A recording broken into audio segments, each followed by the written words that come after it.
Stand by one. Let's go. You're about to experience action like you've never heard it before. Action sports, celebrities, badasses, and massive interviews. All coming to you from the Polaris Razor Studio. This is Jim Beaver's Project Action, exclusively on Podcast One.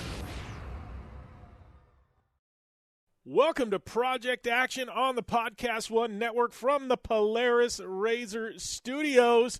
Jim Beaver, your host, here coming at you. Got an amazing guest today, Mr. Mike Tully. You know him as one half of the Jason Ellis Show, also the host of the Mike Tully Show, or the Tully Show. They're on SiriusXM and also available as a podcast.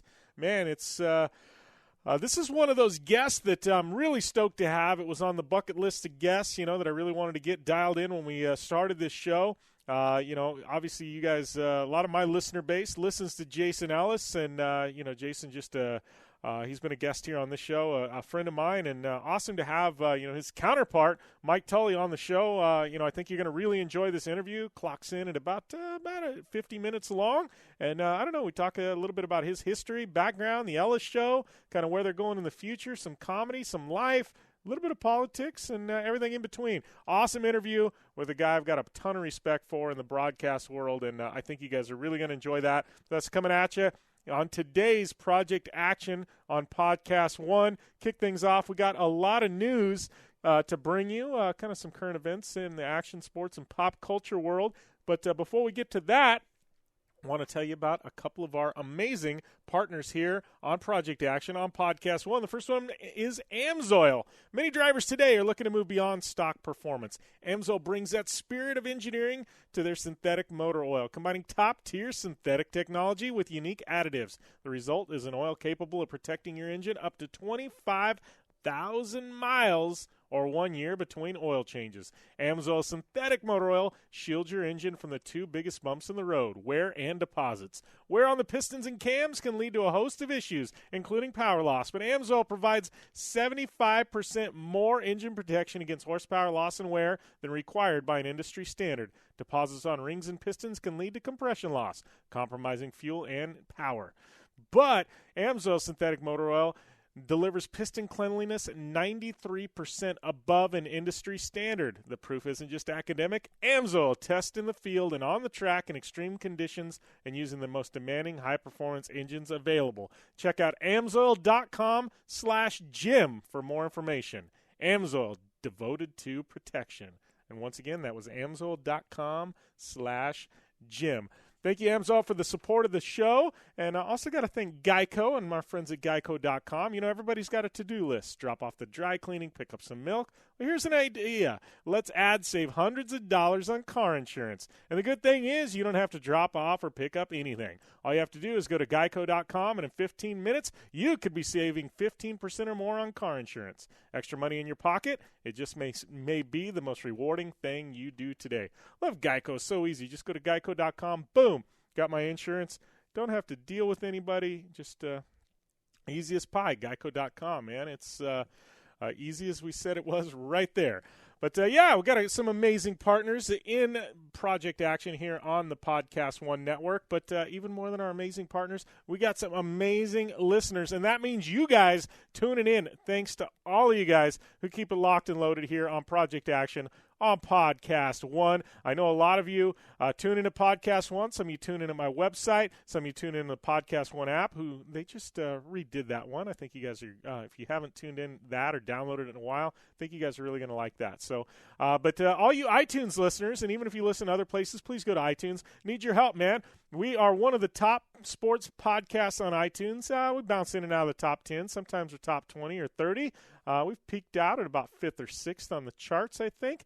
It's safe to say we're kind of one of the top sports podcasts, I would say, even though we do a little bit of other things, but that's kind of the category they got to slid into.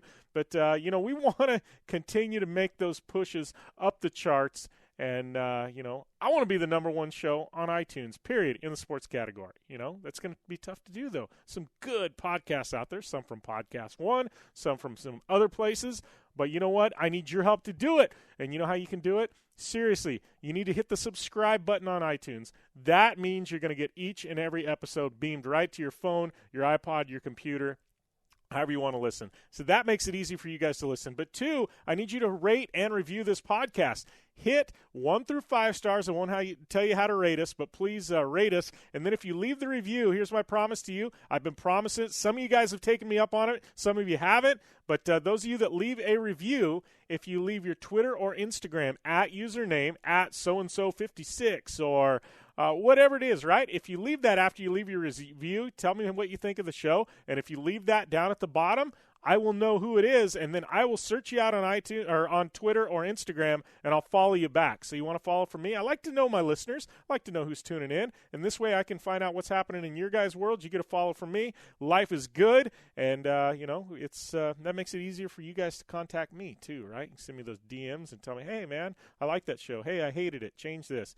Not that I'm going to change anything, but I like your feedback anyways, and I love your guest suggestions. So that being said, you can always hit me up at JimBeaver15 on Twitter, Instagram, and Facebook as well, and give me those guest suggestions.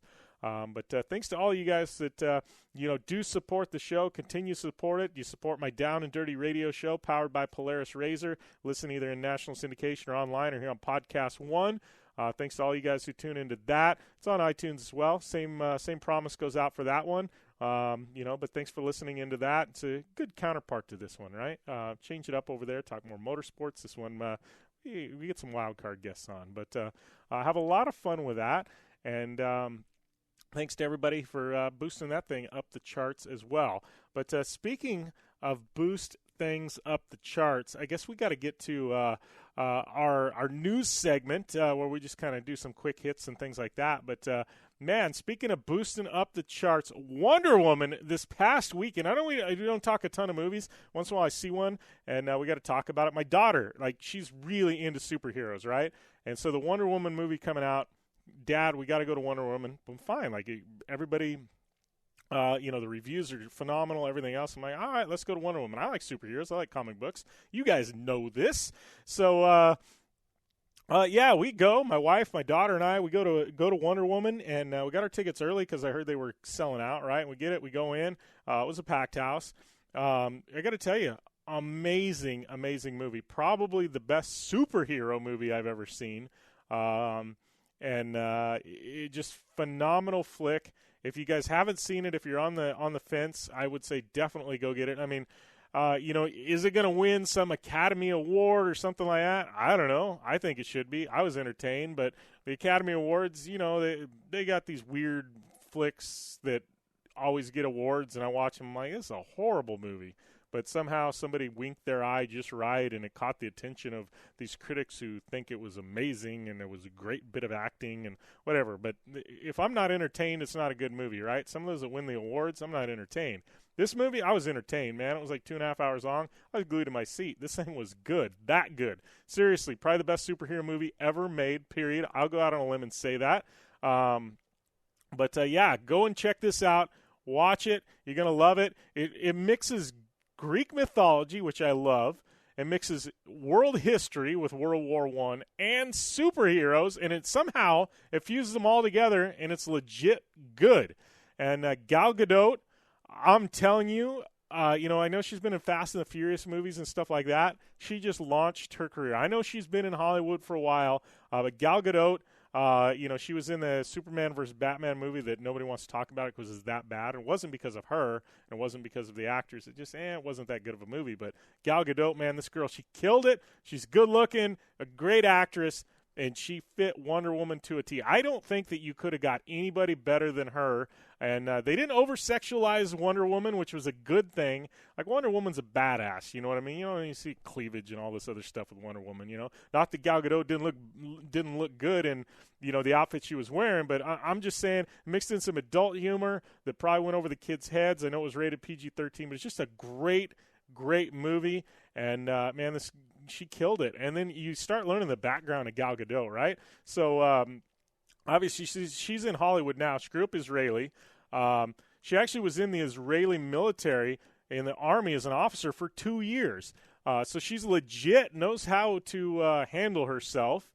And, and then, so you read all this background and you watch this movie, and I don't know, man, it's blowing up the charts. It's breaking records financially, records for superhero movies, records for movies with a female director, records for movies with female leads. I don't know. It's just blowing through the records, making a ton of money globally, too. It's to the point where now, because Gal Gadot is Israeli and she was in the Israeli military, now you've got certain countries banning the movie, right? I'm like, seriously, come on. Lebanon, yeah, I'm calling you out. Not that we have any Lebanese listeners, and I heard Jordan maybe is possibly doing it, and banning it, and whatever. It just, you're a good movie when countries want to ban you, right? That's what I have to say about it. But anyways, phenomenal flick. If you haven't seen it, go watch it. 90% of it is kid-worthy. My daughter's 8. Some of you probably assassinate me for taking this. She's a massive superhero fan, reads comic books, watches the cartoons, way into DC superhero girls. She's got all the Wonder Woman figures. My daughter, she wore her Wonder Woman socks and her Wonder Woman T-shirt to the movie. So I'm just telling you, she's a legit fan, so we had to take her. There was a few things where I went, probably she couldn't have heard that, but, I don't know that it kind of possibly in one ear out the other. But anyways, I took an 8-year-old and it was fine. Like, seriously, she'll be all right, unless you're one of those way crazy overprotective parents and, your kids are like completely sheltered and don't play video games and don't have a life and don't have an iPad and have never been on YouTube, then you probably shouldn't take your kid, but I don't know. You probably got some other problems. Just putting it out there. But anyways, amazing flick, dude. I don't do this 2 thumbs up, 5 stars, whatever. I'm just saying go watch it. It's worth your $8 to get in the theater. It's that good. I would go and watch it again. It's that good. And I don't ever watch movies twice that are in the theater. Definitely pre-order on iTunes, though, so we can have it on the iPads and stuff like that. So Wonder Woman, A+. I'm telling you, Gal Gadot, girl, you freaking just nailed the role, man. It was an instant. After that movie, I'm like, all right, she's rad. Follow on Twitter, follow on Instagram. Boom, done. She deserved it. So, go and watch Wonder Woman. If that wasn't a good enough 5-minute preview to Wonder Woman, why you should go, I don't know. I promise I'm not being paid to say that, but it is definitely worth you guys going and checking out. So, awesome. Moving on. I know we could talk about that movie all the time, but we've been kind of keeping track of this a while, right? My boy Dave Mira. I've had him as a guest on shows in the past, and his passing, hit everybody in action sports pretty hard. But we've been talking about his bike, right? Haro coming out with a Mira Pro Tribute. This thing, they're available now for pre-orders from your local Haro dealer. I actually had the original Mira Pro, right? We're talking back in mid-'90s when it first came out. I'm trying to maybe peg a year on this thing. What would have been 95, 94? I don't know. But anyways, the Mira Pro, it's out. And this thing, it looks just like the original. It's updated with geometry and modern parts. But you guys need to, if I'm going to a Harlow dealer this weekend, I'm slapping down $100 and I'm pre-ordering one. They do have them available for pre-order. I'm slapping down $100. I'm pre-ordering one. I want one that bad. But anyways, right now, Haro dealers, you can go to Haro's website and find out. But my boy Dave Mira, this bike, he would be so stoked on it. I'm just telling you, $100 pre-order, and then when it gets in, the MSRP is $799. Trust me, you want to get it through the dealer. You do not want to be doing the eBay thing because all these idiots are going to take these and they're going to eBay them at $3,000 and stuff like that. Bunch of horse shit. If you're one of those people thinking about it, don't even put your pre-order in. That's crap. Mira would want you to ride his bike, and I can tell you, when I get mine, it's not going to go in the garage and be on display. This sucker is going to the skate park immediately, and we're hitting the vert ramp. And that's right, my local skate park does have a vert ramp, but in tribute for Dave Mira, we're going to hit the skate park with it. But anyways, these things are out. They're, I know Ride BMX has had some stuff on their website, their social feeds. Haro's got a big deal on their website. All the parts are right on it. This thing is it's a badass bike. It's got good parts. It's not like a show bike. I mean, it's a show bike. It looks that good, but Like, it's got proper parts on it. Like, you can go and shred it. You don't have to replace anything. It's the problem with buying, like, a complete bike, right? I don't know. Am I the only guy that buys frames and then builds up his bikes? A lot of you guys, action sports guys, doing it, or listening in, they do it. The only bike I haven't had to do that, my last Specialized, the 26-inch Specialized, my park bike, right, or dirt jump bike. And it was like a $2,000 bike, and granted, you buy a $2,000 bike, it's got proper parts on it, right? So I think the only thing I did was replace the seat. I like a little bit bigger seat, but it was a proper bike. But and I took the front brake off. Don't need a front brake, especially on a bike that I'm riding at the park and doing some dirt jumping. But anyways, this is proper. You won't have to replace parts. Just ride it, right? Like David wants you to. But Haro dealers, $799, $100 to pre-order one, from what I understand. And proceeds actually go to his family, and that's why I'm promoting this thing. He's got an amazing family, a couple of beautiful daughters, an amazing wife, and the proceeds from this are going directly to his family. Haro's got it set up that way, and so that's one more reason why you should get one of these bikes. Just telling you, if you're looking for a new BMX bike, if you're looking to buy one for your kids, the Haro Mira Pro Tribute, telling you it's the bike to have this year for sure. So I can't wait to get mine. I'm going to put my order in this weekend. Hopefully I can, get one. I don't know. I'll update you guys next week on the podcast what they tell me at the dealer when I go to it this weekend. So, Haro Mira Pro coming at you, and all proceeds go to Dave Mira. And, we've got some amazing partners like I told you about before. And another one's been here through almost the entire podcast, starting episode number 2, I believe, was our friends at TrueCar. There's something about TrueCar that a lot of people don't know. Using TrueCar can also help you buy a used car. In fact, there are over 700,000 pre-owned vehicles available from TrueCar certified dealers nationwide. Whether you're looking to buy new or used, you can get upfront pricing information that empowers, discounts off the list price for used cars, and a better buying experience through our TrueCar certified dealer network. So over 700,000 pre-owned vehicles available from TrueCar certified dealers nationwide, and you'll see what other people in your area paid, so you'll know what's fair and you'll feel confident. With TrueCar, you can connect with a certified dealer of your choosing and enjoy a quick, easy buying experience. Using TrueCar, you can easily find the new or used car that you want. And there's been over 3 million cars sold to TrueCar users by the TrueCar Certified Dealer Network. There's over 13,000 TrueCar Certified dealers nationwide. So when you're ready to buy a new or used car, visit TrueCar to enjoy a more confident car buying experience. Some features not available in all states. Thank you, TrueCar. And thanks to all of you guys who have tuned in to my Polaris Razor Star Car video. Myself and my good friend Jolene Van Vute went and shredded a Razor at the UTV World Championships. Got a finish. Had some amazing journalists. My friend Alyssa Ronick from ESPN. She hopped in the co-driver's seat with me for a couple laps. Had Sean Oshner, Dirt Sports Magazine. He took a couple of laps in the thing as well.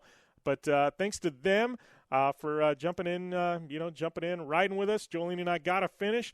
Our documentary video is out on Facebook. Just go over to Jim Beaver 15 or go to Jolene's page. I'm sure it'll be up on Polaris Razor. I know it's on General Tires, Dirtfish, a lot of our sponsors.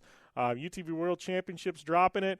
But you can find it just about anywhere. But the easiest place is probably pinned to the top of my Facebook page. You can check it out there. We're approaching 100,000 views on that video. So thanks to everybody that has tuned in and checked it out.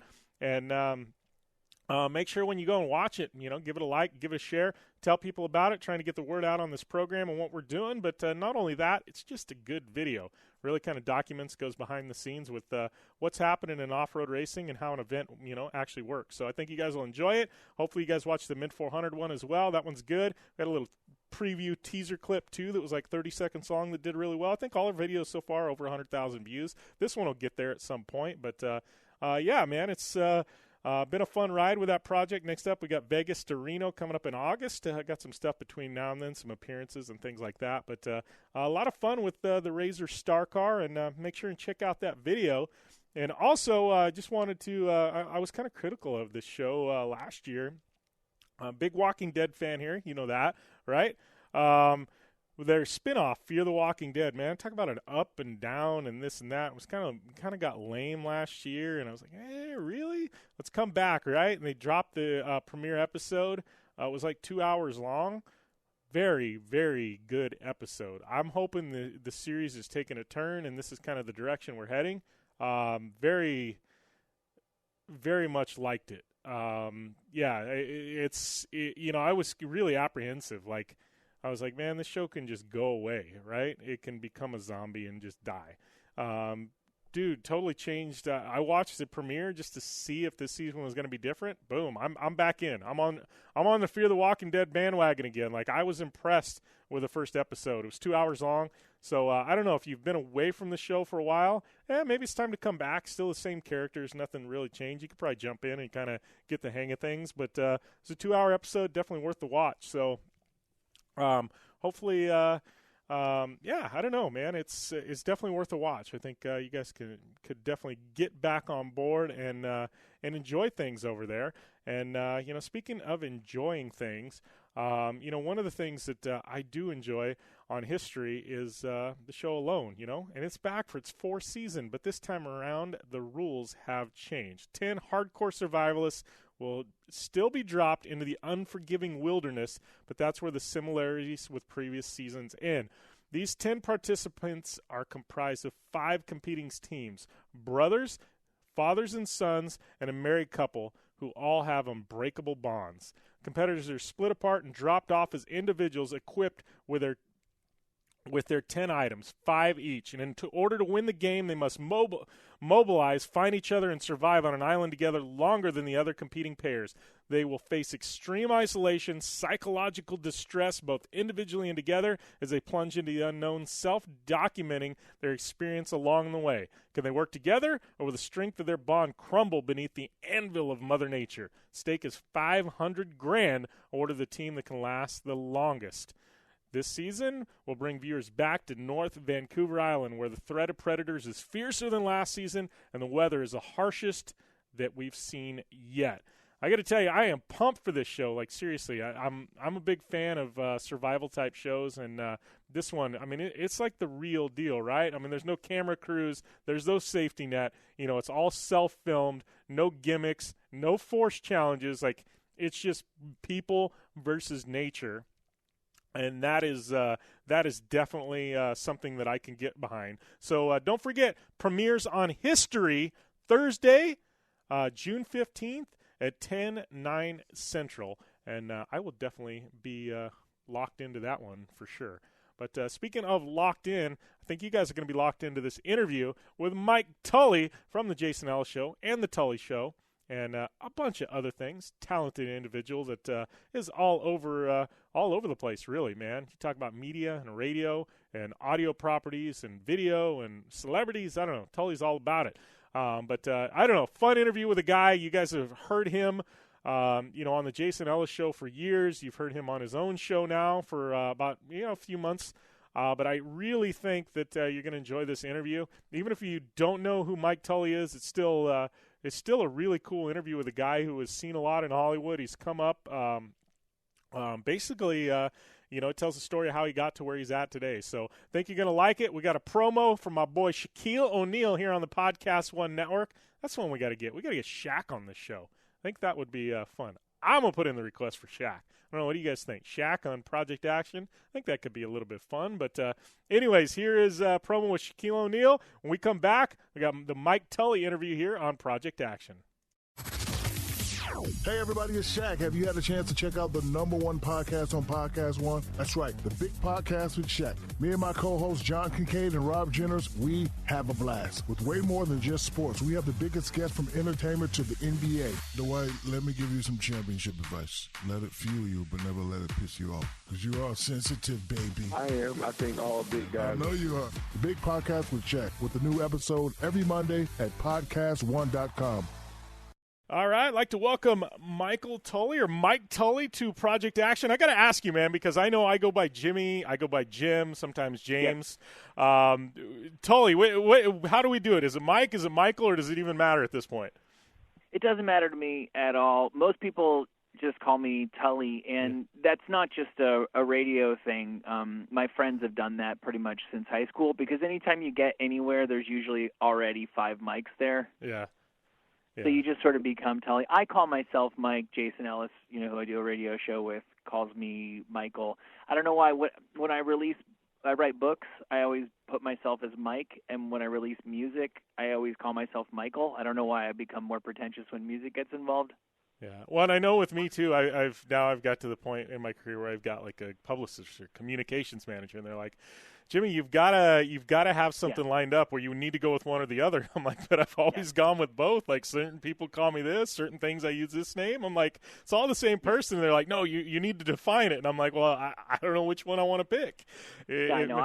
It's branding. It's what it is, and I am absolutely awful at it. Yeah, I'm in the same boat. So I saw it, and I'm like I've seen things with you with both, and I'm like, I got to ask you right out of the box, which way are we rolling here, you know? But I know, like me, even when I've talked about you, you know, to people or referring to, hey, did you see that on the Ellis Show? It's always Tully, you know. I don't, you know, we don't call you Mike or Michael, so it's just, you know, I was wondering. Some people have preferences, things like you're, you know, whatever, right?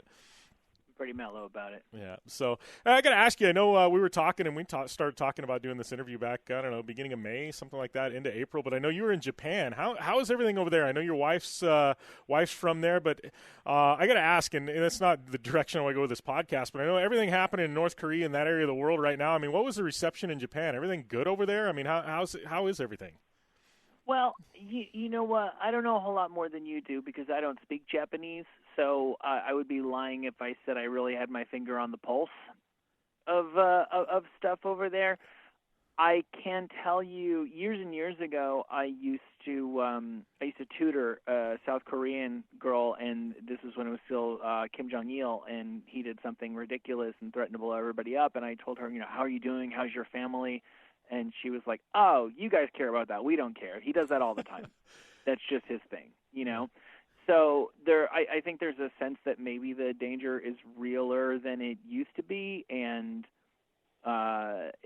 you know, it certainly would be unfortunate that Japan, out of all the nations in the world, to be the ones who are A-bombed to then be bombed by North Korea would be sort of karmically, cosmically a little bit unfair.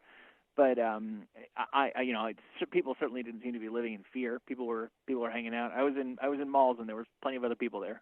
Yeah, exactly. So, yeah, you know, and talking about Japan, I've never been there, but I know you've spent quite a bit of time over there, man. It seems like just a massive culture difference. I mean, how is that for an American going over there? I mean, I've got friends who it's like yearly they've got to take a trip to Japan just because they absolutely love it over there. Well, it doesn't have its hooks in me, anything like that. You know what is the biggest thing that I noticed? Well, it's the stuff that you would expect, which is that it's very clean, it's very orderly. People are very polite and almost to like a fault. People will be overly polite when you just like buy something in a store or whatever.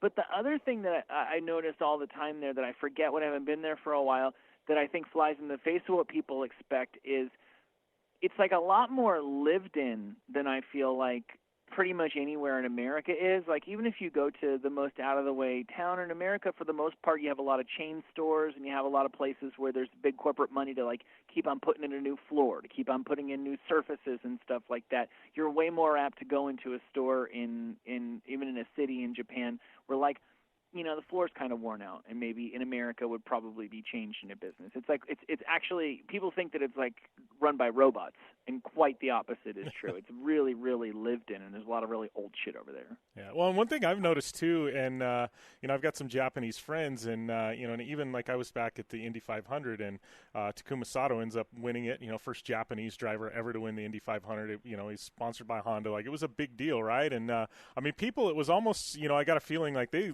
laid ownership. I mean, it was a we thing. It's like, you know, us Japanese, we won the Indy 500, you know, and I thought that was really cool because, I mean, you see that here in the United States, maybe around the Olympics, you know, it's like, oh, yeah, we won the gold medal. You know, but you don't see that very often. But it was like, I mean, it was a pride thing. It was a we, you know. And I feel like here in the United States, it's like always an us versus them, or right versus left. And I found that really kind of cool. You know, an American driver wins. You know, over in Europe, it's like, big deal. You know, there's an American that won. But it was so interesting to see, you know, the way the Japanese rallied around it. You know, and it was like it was a big cultural deal for them. I mean, it was like, wow, you know, we as a country, we just won the Indy 500 in the United States. So I found that really interesting. Yeah, well, I think I agree with you, but there's no like step up. Like culturally, America still has so much capital, worldwide. It just seems like the big stage. Everybody knows you haven't really, really, truly made it. But let's say if you're in entertainment, unless you're become a commodity in American entertainment and all of their biggest sports stars. That's always been like the level that you graduate to try to become like the Ichiro or whatever. Yeah. So I don't know if we can necessarily put ourselves in their shoes. If there was like a super U.S. that we could go to and somebody from our country did really, really well there, I could imagine quite a few people claiming that. Yeah, that definitely makes sense. And like you said, I mean, whether it be music or Hollywood or sports, I mean, it's the United States has kind of been it. There's a few anomalies like soccer and things like that. And Right. but it's for the most part we're kind of it. But that being said, I mean, I obviously we could kind of talk cultural differences and things all day long. But part of the reason I want to get you on this podcast, kind of talk about your background, because one of those things, I've got some friends and I listen to the Ellis Show probably once, maybe twice a week. I'm busy traveling and stuff, but I always tune it on when I get a chance. But it's one of those things where I'm like, everybody knows Ellis's background and things like that. I'm like, man, I don't know the background of Michael Tully. It's like, there's odds and ends you hear in bits and pieces, and I'm like, man, I want to find out, because to me, like even in radio and podcasting, there's always the backstory, and I like to know how people got to where they're at, and to me, that story is more interesting than where you're actually at. And here's the story. I knew a guy. Yeah, you knew a guy, you got lucky. Pretty much. Yeah. Pretty much. I can give you the long version I'd be happy to share. I'm an open book if you want to hear the long version, but for the short version cuts to the chase pretty well. Yeah, but isn't that the truth though? I mean, even when you grind things out and you've always got to get that lucky break, I think. You've always got to, at some point in time, you've got to know somebody or get lucky, So I think more to the point is you need to cultivate as many relationships as you can, because every relationship becomes a bit of a lottery ticket. I when I was my last job writing a radio show, my college asked me to come and speak to communications majors, and all the kids are like, okay, I would love to have a job like that. What do I do to get it? And I told them, and the school did not like that I said this, but I meant it sincerely, because I went to college in New York, and I was like, there's lots of stuff happening in New York. If you see something on Craigslist that's like volunteer for this thing, cut class and go do it. Because once you get out of here, you're going to need a job every day, and you're not going to be able to do that anymore. The most valuable thing that you have is the time and freedom that you can blow stuff off, because you go work on some half-assed hip-hop music video for no money. The person who's making that is kind of a mover and shaker for even trying to do it in the first place. There's a pretty good chance that person might be doing something real in 3, 4, 5, 6, 7 years, and you're going to want to know them. And there's no substitute for that. There's no equivalent to that from what you're going to get from a teacher telling you how the industry works when they're not even in the industry themselves. Yeah, and that's one thing I learned about college, and it was, especially being a race car driver and now, having different businesses and things around, radio and entertainment. But it's like, you go to college and you take a marketing class or a business class, and, and these teachers tell you everything, and it's by the book. And like 9 times out of 10, they've never owned a business. They've never marketed for a company. They don't know anything really about what they're talking about other than what they read out of a book. They read it out of a book, they got a degree, and they came back as a teacher, and they start teaching it. But there's no real world experience for it. I think that was one of, coming out of college, that was one of the biggest shell shocks for me. It's like, man, everything I learned really, like, there's no basis. It's all, it's all in practice, right? You just need to get out there and do it, because these people that I've learned from for 4 or 5 years, it took me 5 to go through college. Like, they didn't really know what they were talking about. They thought they did. I don't know. But I know, you're a guy too. I know you've, obviously went to college. You went to Oxford, right? How did that whole thing happen? That's a big, I guess, something, statement on the resume, right? I guess. I don't really think of it that way, because I know it was kind of a joke and an accident that I got to go there. Don't get me wrong. I went to Oxford is actually like a collection of like 40 or 50 little schools, and I did go to one of them, and it's a real school there, and I did the work. So like I did academically hang in there for a year, but the way I got there was kind of a joke. My college had a program there, and you were supposed to have a certain grade level to apply for it, and I wasn't there. So I applied for a different school, just some random school in England, and I just put an asterisk on the top of my application, and I was like, I would also like to be considered for Oxford. And I got my acceptance letter, a month or 2 later, whatever, and I prepared myself to go to London. And then one day I got a phone call, and it was some lady in the office, and she was like, okay, so we're processing your thing, and I didn't know, do you want to go to London or do you want to go to Oxford? And I was like, Oxford? And she's like, okay, cool, great, thanks, bye. So that's how I I think I might have been the only person that applied, to be perfectly honest with you. Well, you got to try, right? I know when I was putting in college applications, I just for some random reason, like, I mean, my GPA was decent, but it wasn't like Harvard quality. But I'm like, you know what? I'm going to send a letter to Harvard. Let's just see what happens here. And they actually, the rejection letter they sent me was on nicer letterhead than any of the acceptance letters I got to any of the colleges that I ultimately ended up going to. So it's like I've still got the rejection letter from Harvard just out of comedy because I was like, oh, what the heck? You got to try, right? You know, Harvard's Harvard. Well, so but you know what? It doesn't surprise me that you like made something of yourself, because I read one time, and I don't know if this is true or not. I'd like to think it's true, so I don't need to go trying to debunk it. That supposedly the people who apply to Ivy League schools and get rejected statistically do just as well as the people who are accepted, because it's a certain kind of individual who even like sees himself in that light and wants to strive for the best. Yeah. So it's not surprising that even people who a person like yourself who was rejected by Harvard would it didn't set you back. Yeah. Well, I don't know. It's good to know. And I think that's what's great about, life is I love all these studies and statistics and things like that, because, you start reading into them and then it's like, oh man, these crazy studies, a lot of them do ultimately make sense when you start looking at them in the real world and start looking at real people who have accomplished certain things. But So speaking of you accomplishing things, though, I mean, obviously the whole Oxford thing, I know, you had a band and, I've heard stories about that, about you guys trying to make it and things like that. But how did you go from Oxford to a band to then ultimately into radio? I mean, how did this whole story progress here? Okay, so it was the band, and then it was Oxford. So in high school, I got into music, and I started a band, and we were doing okay. And I got into the band, as my bandmates love to point out. I put a classified ad in our local music newspaper, the East Coast Rocker, 14-year-old guitar player, tired of the bullshit. Because I'd already been in like two bands with people who they said they wanted to be the band, but what they really wanted to do was sit around drawing band logos. And I actually really wanted to be in a band, Yeah. So we did it, and we got okay. And we won like a Battle of the Bands kind of thing that was at this music studio, and it was on the news. And we signed a management deal with this guy who had he had Grammys from like the 70s and a couple of recent credits. We knew that it was a little suspect, but nobody else was offering us anything remotely close to that, so we took it and ran with it. And there were some people he ran out of money pretty quickly, but we were contractually we couldn't make music with anybody else. Yeah. And we were young and spiteful enough that we were like, we will if you won't let us out of our contract, we will break up.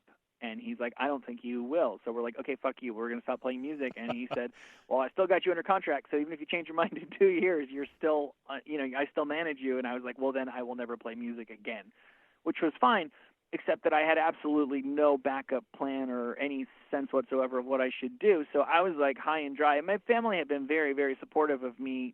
After high school, I didn't go to college, and I was just living in an apartment playing in a band. But once the band thing went away, they were like, give me one good reason to not go to college now. Yeah. So I was like, fuck it, you guys, and it was the easy thing to do. I didn't know what else to do with myself, but it's totally socially acceptable to go to college. So I figured that would buy me some time. So I did that, and then the Oxford thing came up during the course of that. That was a study abroad thing. And then I finished college, and I went back to doing what I'd been doing on the side when I was in a band, which is just waiting tables. And I was a waiter in New York until a guy that I'd been in the band with got me in to get this job writing a syndicated radio show I used to do for Carson Daly. And then that same guy, Brian Cullen, who is on the Jason Ellis Show and on Faction on SiriusXM, moved over to Sirius and was like, you should come work on the channel that I'm on, and introduced me to Will Pendarvis, and I got a part-time job, and then they offered me a job in L.A., and I moved out here, and that's how that's the whole story of me. Yeah. How was that you moved from East Coast to West Coast? Because I've heard that's a big change for people. I've got some friends that have made the move, and I mean they love it, but it's definitely a complete change of pace, right? I mean, I've got friends who didn't even have a driver's license. They moved to LA, and it's like, oh crap, I got to get a car and a license. I can't take the subway everywhere. That was me. I did have a driver's license, but I'd only gotten it so that I could go to bars. It was like a drinking license, really. I didn't know. I had passed the test, but I never drove. I never ever drove, and I never owned a car. until I got out here, and it's probably the reason why I totaled one almost as soon as I got here. Yeah. I think it's easier to go from east to west than west to east because just growing up in the sun makes you really soft, and you can't even blame people for it. It's just it's like your body does that. Yeah. You know, I know people from LA who try to move to New York, and they wilt like hothouse flowers in the frost. I had a friend from Phoenix moved to Manhattan. He lasted literally, I think, 11 months, and he was back in Arizona. He was just like, no, couldn't do it. He's like, sorry. Exactly. And he had a good job.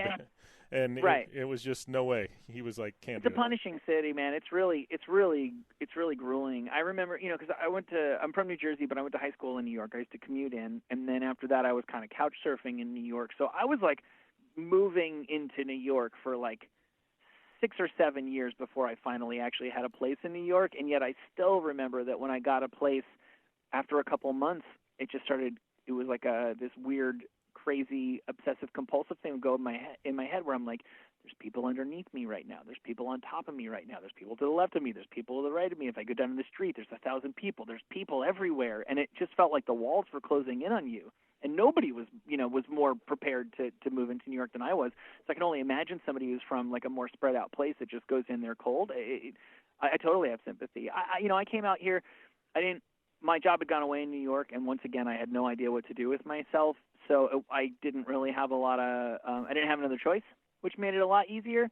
And I also told myself that if I really, really hated it in LA, which I kind of expected to, I would leave after a year. So I was like, I know I can do anything for a year. And then fortuitously, some friends of mine, a couple, moved out here just before I did, and they had a bigger place than they needed. So they offered me a place to live until I got myself set up out here. So it was a really, really easy transition for me out here. And then after about a year, I met my wife. And now at this point, I don't even really want to move back to New York. I hate to say it, man, but I love L.A. Yeah, it's I don't know, West Coast. It's like I've traveled all over the country, and there's just something about the West Coast. I couldn't see myself moving. I mean, there's areas like North Carolina and stuff that's beautiful, and like I could see myself there, but I really don't want to move from the West Coast. I'm like whether it be Southern California or Arizona where I'm at, like I'm just it's home. I don't mind visiting the other places, but I don't want to go too far. So what do you do exactly? Let's see. I do radio, do some podcasting, and race some cars. And what else do? I do a little TV work. I do a little emceeing and hosting, motorsports, and a little bit of action sports. But for the most part, started picking up like in the last year, year and a half, some TV work. But so we've got the podcast that we're airing this on, through Podcast One, and then I've got my nationally syndicated radio show that was the Down and Dirty Radio Show, and we do just motorsports talk and a little bit of action sports and lifestyle stuff. And so it's I basically 5 years ago, my family has a Ford business. I was working for my dad, and I got tired of it, and somebody said, "Hey, you got a good voice for radio." I'm like, ha ha ha. And so I started up a online radio show like 5.5 years ago, and had 27 listeners the first week. And then I go, people are actually listening to this. And then we got Ken Block like 3 weeks in. He's been a friend of mine, and he came on. And then you get Ken Block on your show, and you're legitimate, right? Because Ken Block's been on there. And if Ken Block's been on your show, anybody will come on your show. I learned that really quick. So then I start sending out emails to contacts and stuff, and then all of a sudden these big-name athletes and action sports people are on my show, and it's like, oh, hey, we're legitimate. And then, 2 years in, I still was pounding on doors and trying to get advertisers and sponsors, and I did everything backwards. I didn't know what the hell I was doing. Like 2 years in, I got my first sponsor, and, I don't know, they maybe gave me, $500 a month or something. I thought things were golden, and then just kept grinding it out, and 3 years, 4 years in, then all of a sudden I've got some heavy advertisers, and we decided to go into national syndication because the money was there, and so here we are. So that's cool. Yeah. How many stations are you talking about for syndication? We're syndicated through Sports Byline to 200 AM/FM networks. We haven't rolled out to all of them. The exact number I don't know. I could probably find out. I've actually got an email in to find out the exact number. But we're also on the American Forces Network internationally, which is kind of a big deal for me, just because I've got some family members in the military and stuff like that. So yeah, that's great. That's I every now and again somebody will tell us that this will date the Jason Ellis Show, but I still hear sometimes from people who listen in the armed services who listen to the show online overseas.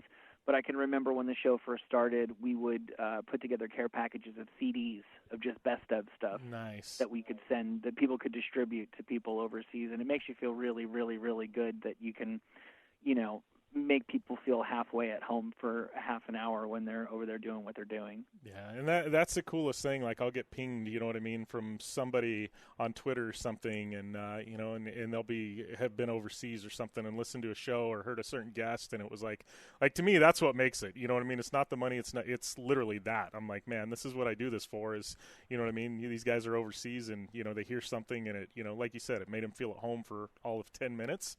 Like, that's that's something really cool. That, you can't buy that. It's just that feeling. No, it's nice to be able to pay them back in some very small way. Yeah, exactly. So we're just grinding it out, trying to do radio, and I don't know. Hopefully, someday the Sirius door will open and we can do something over there. But until then, we'll just keep doing our thing. I see. Yeah. Well, good luck with that. Yeah. No, I've got some emails and we've shot them off, and our national syndication deal, they actually. Sports Byline syndicates to some of their programming to SiriusXM Rush, I think 93. So I don't know. Well, there's been some talks go on. We'll see. Maybe something will happen. But if not, I mean, 200 channels. That means you're in every market. Yeah, for the most. Well, I don't know that we are yet, but at some point we will be. As soon as this rollout's been like a year and a half, and I thought immediately, hey, you flip a switch and you're on 200 networks, right? Well, it didn't exactly work out that way. You started out and you were. I know, like when we started, I think the first week we were on like 35 channels. And then like 2 months goes in and you're like in 45 channels. And then, you know what I mean? So it's like a slow burn there to get to the 200. It's not like they flip a switch and you're immediately on 200 channels. I thought that's the way it worked, and it didn't. So I know we're not at 200 yet, but we are in some big markets. I know like Minneapolis, I think Las Vegas, last time I checked. I don't know. I'll have to look. I know there's somebody in LA that carries it. I probably should know this stuff off the top of my head, but there's so many different networks. It's like I kind of get confused. So.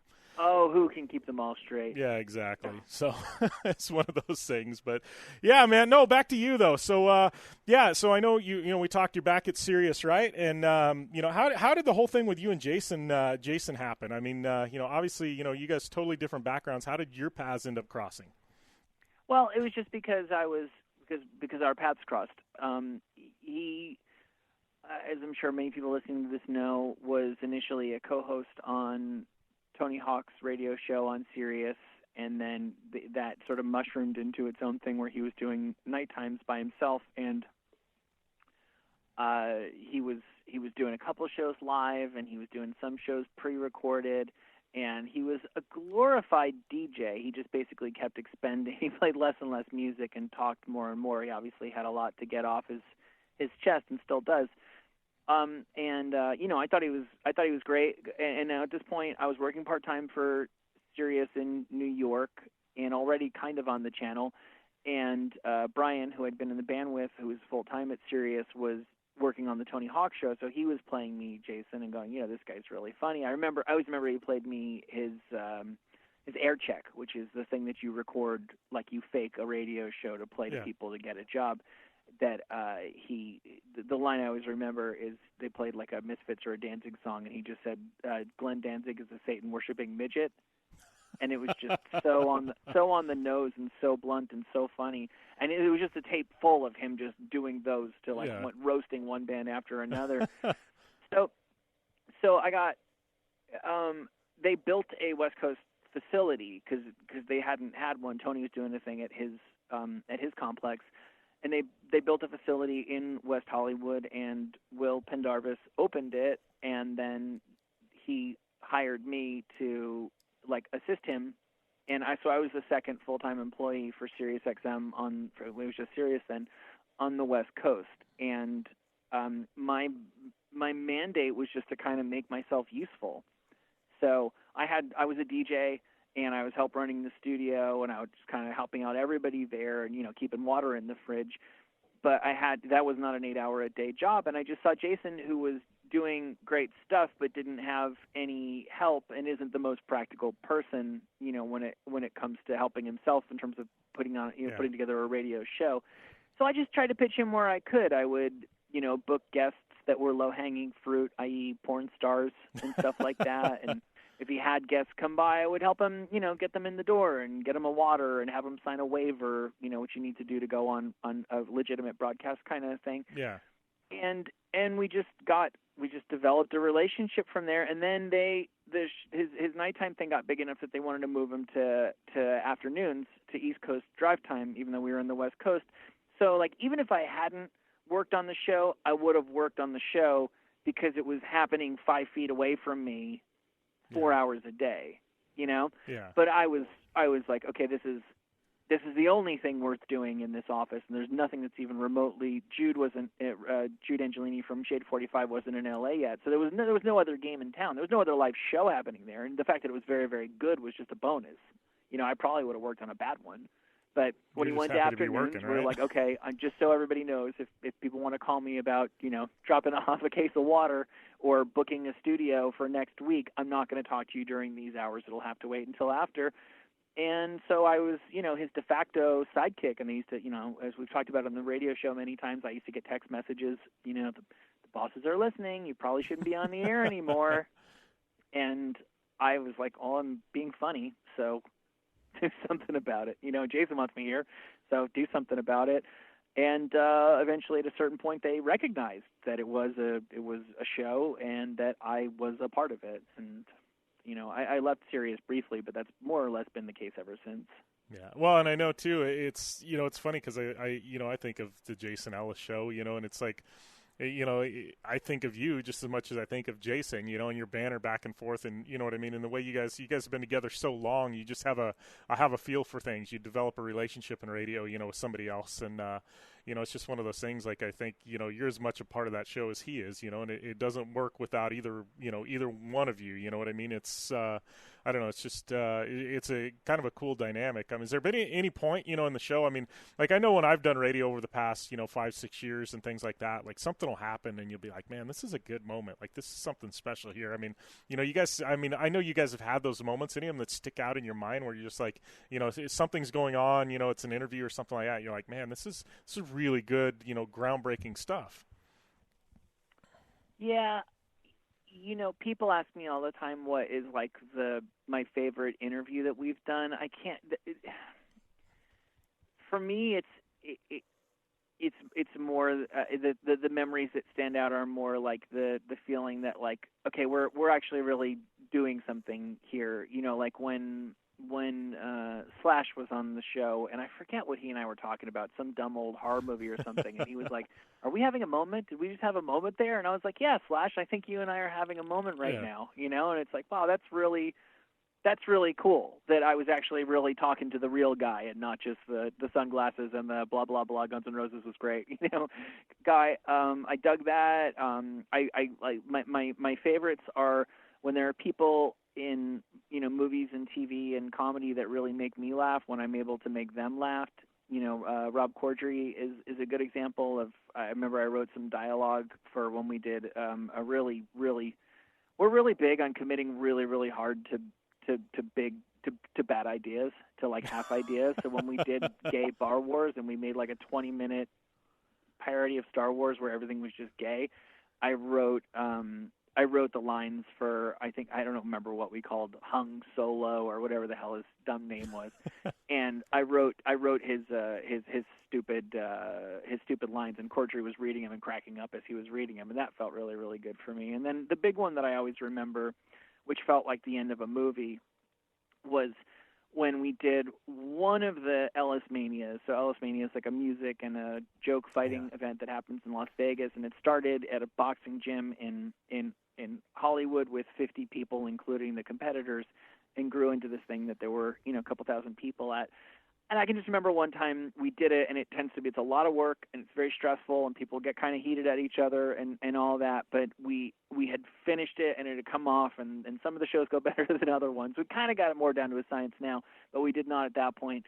And it had come off, and I just remember that night we were at the nightclub. They had to make an appearance to cap off the weekend, and we were in the VIP area, and I was just sitting in a VIP area in a club in Las Vegas with Raw Dog, who was on the show then, Josh Richmond, and Jason, and I think Joanna Angel was there, and just like the whole the whole extended family of the show was just there having a drink together in a VIP area of a club, topping off this, huge successful event that we'd had in Las Vegas. And I was like, really remember this, because very few people ever get a moment like this that's just like, you did it. This is a thing. Yeah, and I've had a couple of moments like that, and when you do get them, it's just, I'm one of those, I never feel accomplished, but once in a while you do something and it's like, all right, I accomplished something here, and to me there's always something more you can do, but once in a while, like you said, you get that moment. It's like, I got to remember this one because this is something special, and they don't come around very often. There's like what the Grateful Dead said, every silver lining has a touch of gray. Yeah. It's very, very rare.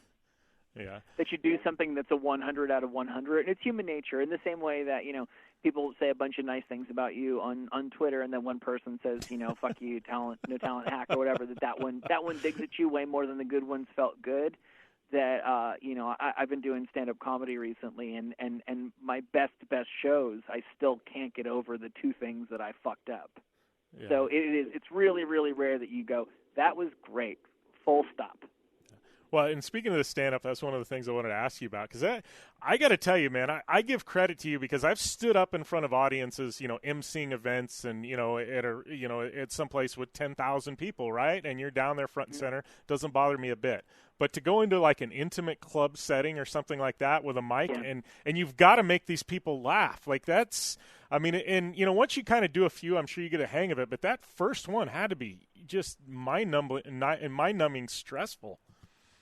The first one, the best thing that happened to me was that it ended up being a little bit of a surprise when it actually happened. So Bert Kreischer is a comedian. He's great. He tours all over the place. He's got specials and stuff.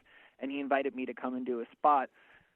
And so I wrote some stuff up, and I kind of ran it through my head. And every time I go up, I'm just terrified. I guess your fear has to take some form, and the form that my fear takes is I'm going to go up there and I'm going to forget everything that I plan to say. Yeah. I'm not afraid that people are going to hate me, even though that's a real possibility. I'm not afraid I'm going to suck. I'm just afraid that I'm going to go, sorry guys, I don't know what I'm doing, and have to walk away. That's the terror that strikes me, and that struck me in particular the first time because I had never done it. I had no track record to fall back on, and I was just all day long, I'm running through my head, here's what I'm going to say, here's what I'm going to say.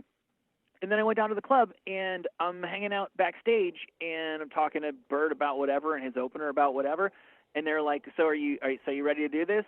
And I just sort of knew from their tone they didn't mean that in general. They meant like specifically now.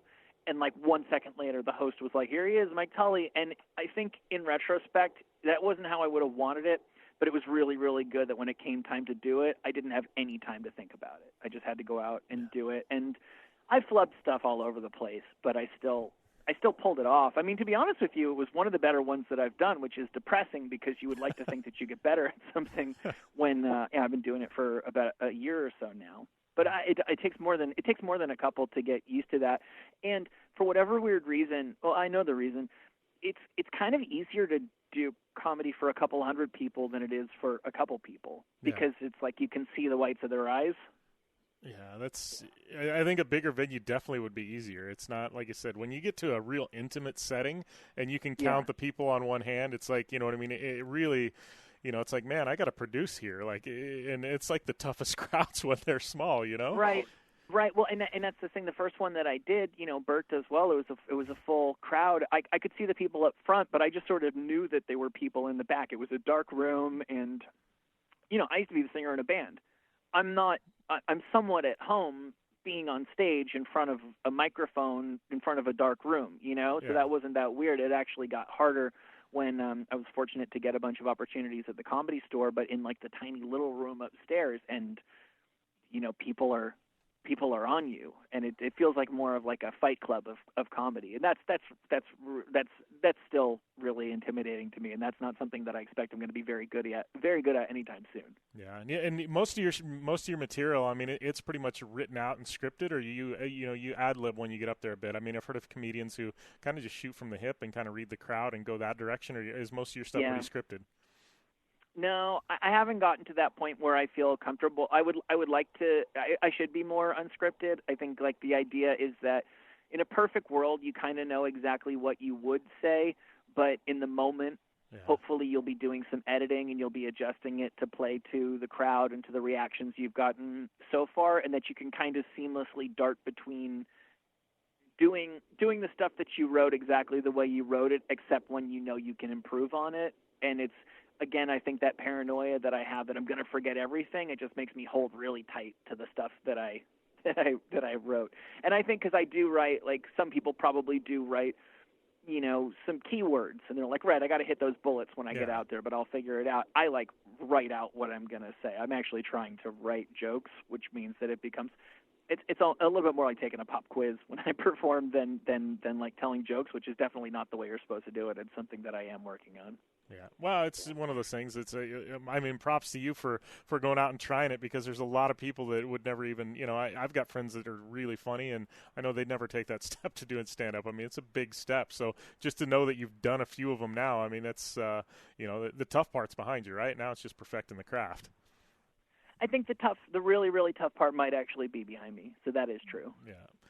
So speaking of that, I know, obviously you've done stand-up. I know in the past year, too. I mean, you've been doing, the Jason Ellis Show with Jason for quite some time. But now you've got, you've got your own show. I know podcast. You're doing some stuff on, on Sirius. It airs, Saturday nights? I mean, how has that step been for you, being anchoring your own thing and kind of getting to do interviews your way? Not to say that things on the Ellis Show aren't your way, you know what I mean? But how is it, kind of just steering your own ship completely now?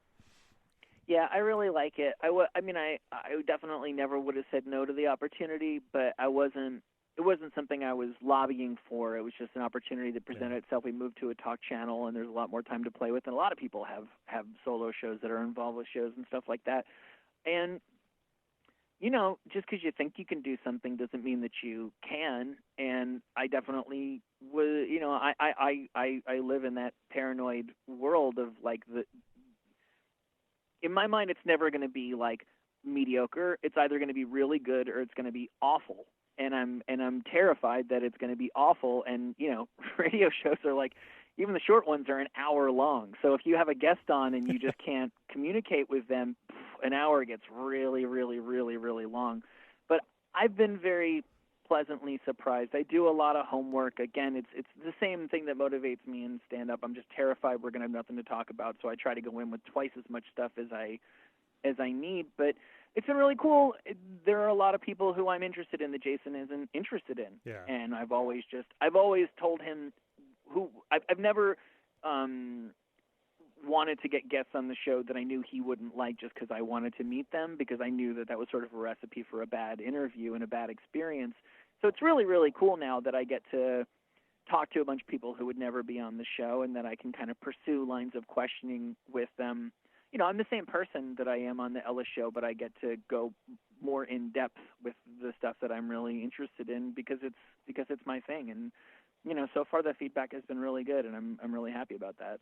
Yeah, well, and I can feel that too, because I know even with me, I've got that national show, but it's mostly, it's mostly motorsports related with a little action sports and stuff thrown in. But it's I've got this podcast now, and it's I've got a list of people, and you were on there. It's people I want to be able to talk to, that don't necessarily fit the confines of this other show, but there's still a story there that I really want to talk about, and and that's been really fun for me. It's actually kind of made my other show better, because I feel like I'm fulfilling this void over here that was there from that other show, and not that the show was bad. It was just, there was always something in the back of my mind. I really want to do this, and I can't. Now I feel like I'm, scratching that itch. So now I can dedicate myself to the other one even more, Well, what you remind me of is I used to be a really big fan of Bob Costas's talk show Later. Uh-huh. And what he said that was really good about him doing that, and that show was on at 1 o'clock in the morning, nobody watched it, was that he loved sports, and he's a big sportscaster. Obviously, that's his claim to fame, and that's his main job. But he's interested in things beyond sports, and that when he didn't have another outlet, sometimes he couldn't resist the temptation when the opportunity presented itself to move a little bit into a topic that wasn't purely sports. Because it was in him. He wanted to talk about it. And he said by doing Later, he pursued all that stuff, and it freed him to go back to sports and just make it 100% about sports. That sounds like what you're talking about. Yeah, that's exactly what I'm talking about. And and I hadn't heard that story. I mean, I know Later, I've heard of that, and obviously I know who Costas is, but that's pretty much completely, how I was feeling at that point in time, and I think it's made the other show better. But speaking of shows, I know I got to ask you guys, and I've had Ellis on the podcast and the national show a couple of times, but I know you guys, he was really, here's a funny story, and this is totally kind of going off the grid. So I started this podcast, I think a week before Ellistronics started, right? And I had Ken Block on the first episode of this podcast, and then I had text Jason, said, hey, you want to come on my new podcast? And Ellis immediately goes, oh, yeah, Jimmy. He's like, let's do it tomorrow or whatever. So we record something, and then and I hadn't been paying attention to your guys' show. Anyways, I dropped the Ellis interview on this show, and then literally I think like 2 days later, you guys launch Ellistronics. So immediately, everybody's going to iTunes searching Jason Ellis. Well, Ellistronics is popping up, and then my interview I did with Jason on this show is popping up. So literally, the network, we pulled like 90,000 downloads in a week to that Jason Ellis interview. Well, I think it was because you guys were on, the Jason Ellis Show promoting it, and then he's on social media and everything else. Well, by default, I'm getting all this traffic, and they're going to Ellistronics, but they're going to this one too, and like the network's all pumped, and you're doing these massive numbers. I'm like, no, we're not going to sustain this. I'm like, guys, just like, this is a gift from God, but don't plan on this. Like 2 weeks later, numbers are back to normal. We're doing like 15,000 downloads or something like that, and they're like, well, what happened? And I explained it to them. I'm like, totally didn't plan it, but I haven't talked to Ellis since then other than some texting, but I'm like, man, I tip of the cap to you guys, because I had 1 week where I hit a complete home run, but like you said, it takes a little bit of luck. Yeah, exactly. But no, Ellistronics, I know that was something Jason was really pumped about, being able to kind of do that side project. But are you guys officially changing the name now, Podly Crew, or is it still Ellistronics? I think we're changing it to Podly Crew. We recorded one today, and we were making up theme music for Podly Crew. We sent an email to Jason's manager, and we're like, so we've got this new name, and we feel very strongly about it. And it's so funny. It is so funny when you're in our line of work, which is, like I said, we commit really, really hard to really half-assed, half-baked ideas. But then there are these people in our sphere who are just like business people. And to just have to like dig in your heels and be like, look, I know we said Ellistronics, and I fully understand that, you don't change horses midstream, but Podly Crew, man, we just I can't see moving forward if it's not Podly Crew. And it's like, okay, guys, let's set up a conference call and we'll discuss the pros and cons. And it's like, he totally doesn't want to do it. He thinks it's asinine, and he's right. He's totally right, but we're still going to do it. So, yeah, I don't know when, but I bet we rebrand as Podly Crew. I wouldn't be surprised if we rebrand every 6 months, which is probably dumb, but I don't care. Yeah, well, as long as you can keep the subscribers and you're not starting a new podcast feed, like, who cares? You can call it whatever the heck you want. I think people are still going to tune in, I think right? As long as the feed doesn't change, right? Yeah, we'll put Ellistronics in the fucking tag keywords or whatever. People will be able to find it. Yeah, as long as you're not changing the feed, you can change the name every week. Like you said, it's not going to matter. Same people are still going to be able to get it, So that's my guess. I don't know if advertisers are going to be weird about, wait, we didn't sign up for this. Wait, what kind of show changes their name? But whatever, who cares? One thing I've learned about podcast advertisers, they're so different than regular radio advertisers. They're really a lot more flexible, and they'll let you get away with a lot of stuff. I mean, I've done live reads where I'm cussing in the middle of the live read and things like that, and they're okay with it. And I'm like, man, if you were to do this on with a regular advertiser, holy crap, man, shit, it hit the fan in a hurry. So. Yeah, we get the thing where you're not supposed to curse like 30 seconds before or after. Okay. But you're saying you get to curse during. Well, I don't know why you can do that and we can't. No, well, I'll have to research it. I'll have to ping. There's one advertiser, and I can't remember who it was because they're not with me now, but they pulled out some ads for like 3 months or something like that. But, they were allowing me to curse in the middle of the ad, and it said, be real, cursing's okay, and it was it was for that comedy, the comedy streaming app. It's like a comedy. For CISO? Yes. CISO, exactly. Yeah, so I think I'm like the world's only subscriber to CISO. I actually pay for it. Yeah, so I don't know. I may have some free trials left I can send you or something, but some free months. But no, I actually subscribed. There's actually some really good stuff on there. Yeah, there is. There is. It's kind of one of those things. I think they really need to get the word out more because it's a solid product. It's just it's one of those things, exposure, and you've got the 10,000-pound gorilla Netflix in the room and Hulu and everything else, and it just gets tough. Yeah. Moving on. I know, kind of wrapping things up. I wanted to kind of circle back. You and Ellis. I know one thing I found really interesting. Kind of doing some research for this, and and I've read one of the two Jason Ellis books. Haven't read them both. But I know you've done some writing on that. You do some screenplays. I mean, how did the whole writing thing come in? I mean, was that something? I know you were talking about writing for Carson Daly Show, and and you've done stuff for Sirius, obviously. And what is your background? I mean, what did you actually go to college for? Because I'm looking at communications with and radio, and man, you're all over the place. I mean, it's pretty amazing that you're so talented on so many levels. Well, I went to school. Thank you. I went to. I'm like passable at like 4 different things. I was in school for communications, and then when the Oxford thing came along, like they only have really old school majors, so I think I had to choose between history, philosophy, theology, and English.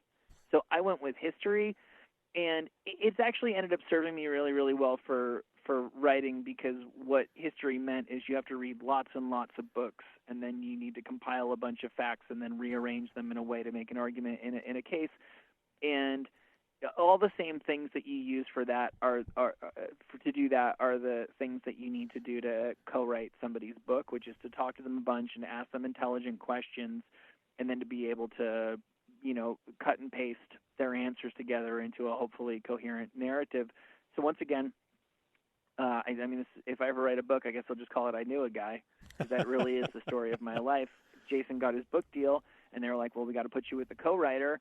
And, I think initially he thought he was going to write it himself, which he's like a babe in the woods. I mean, he's much better now, but he's functionally illiterate and dyslexic. And, they're like, no, we'll get you everybody uses a co-writer. Yeah.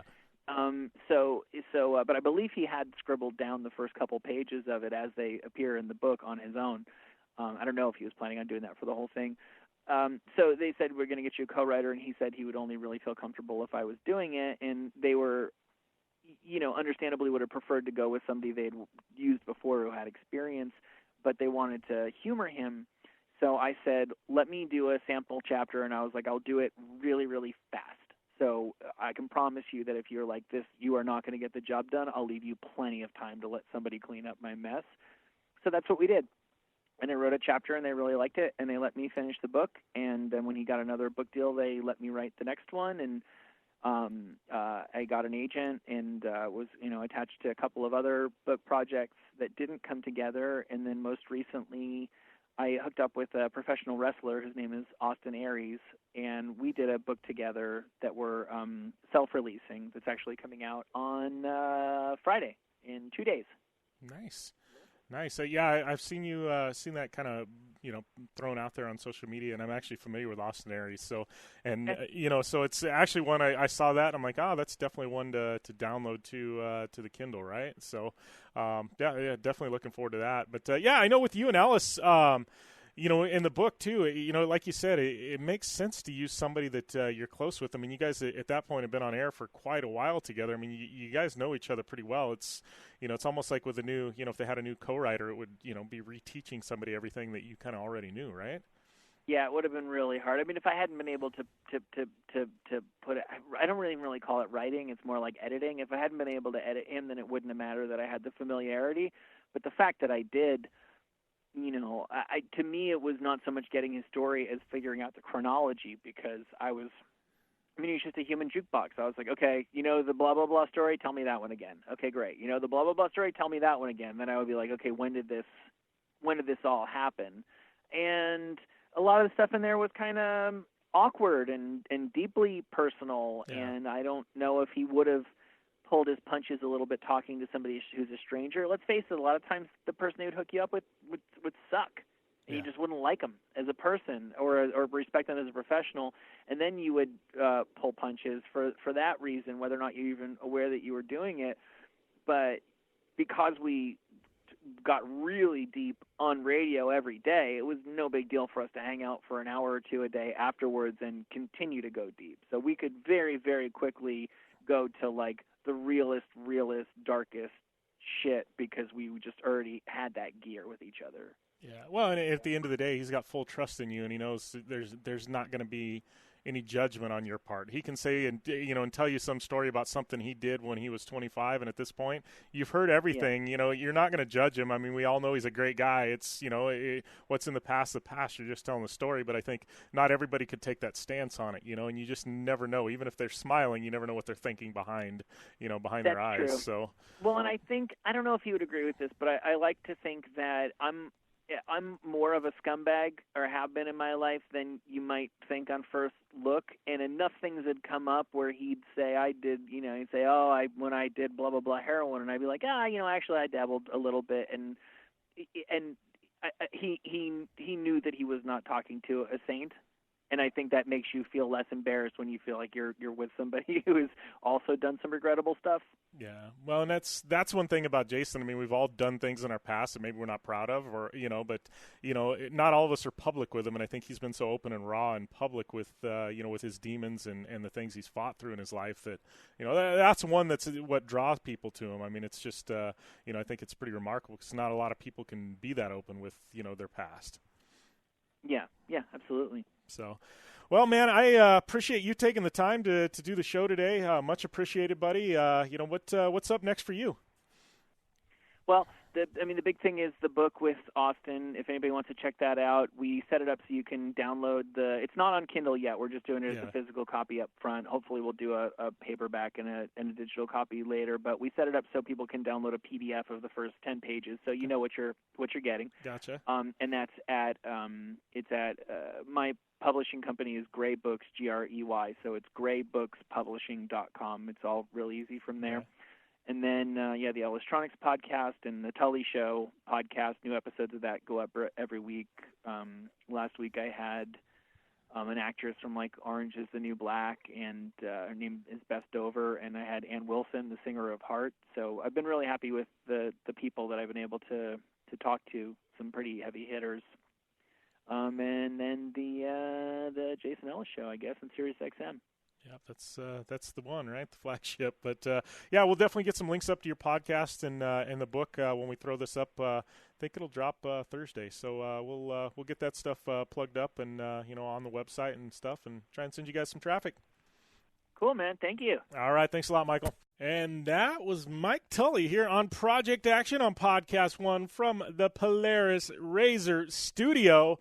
Super stoked to have him, man. We've had Ellis on a couple of times, and kind of fun to catch up with Tully and get the other side of the story there from the Jason Ellis Show. But anyways, lots of fun with Mike Tully, and lots of fun with you guys, man. Thanks to you guys for tuning in every week. Make sure and tune into this show. Make sure and tune into the Down and Dirty Radio Show, downanddirtyshow.com here on Podcast One, iTunes, as well as 200 AM/FM networks here in the country, and the American Forces Network. 500 networks and 177 countries. So thanks to all you guys for tuning into that as well. Man, it's been a fun ride here. We got episode number 300 of the Down and Dirty Radio Show coming up the end of July. Anybody that has some ideas for guests for that one, definitely hit me up. Much appreciated if you guys do, man. We would love to get a good mix of motorsports guests on air, big names. So I don't care if they're from Europe, United States, Canada, Mexico, Formula One, motorcycles, off-road, rally, drifting, drag racing, personalities. If you can dream it up, we can book them for the show. So you let me know who you'd like to hear, and I think we're going to have a ton of fun with it. Episode number 300 coming at you. Also some big news working on, in regards to that coming up as well. So going to be a fun ride the next couple of months over the summer here on Project Action and the Down and Dirty Radio Show. Don't forget to rate, review, and subscribe to Project Action over there on iTunes. And when you leave that review, if you leave your Twitter, Instagram at username, I will follow you back on Twitter and or Instagram. All you got to do is leave it in the body of the review. Thanks once again to all our partners in the show, TrueCar, Geico, Amsoil. Don't forget, it's amsoil.com/Jim. when you head over there to Amsoil. And big shout-out to Mike Tully for coming on the show today. We'll be back at you next week with another edition of Project Action on Podcast One from the Polaris Razor Studios. And speaking of Polaris Razor, make sure and go over to Facebook at JimBeaver15. You can follow me on all social media at JimBeaver15. Make sure and go to Facebook, watch my Razor Star Car video, and make sure and like it, share it, and tell me about it. Leave some comments or tweet me. Tell me what you think of it. But make sure and go and check that out. It's pinned right to the top of my profile on Facebook, and much appreciated if you go and give it a view. But we'll be back next week again with Project Action. As I end every episode of Project Action, be safe. As always, game on.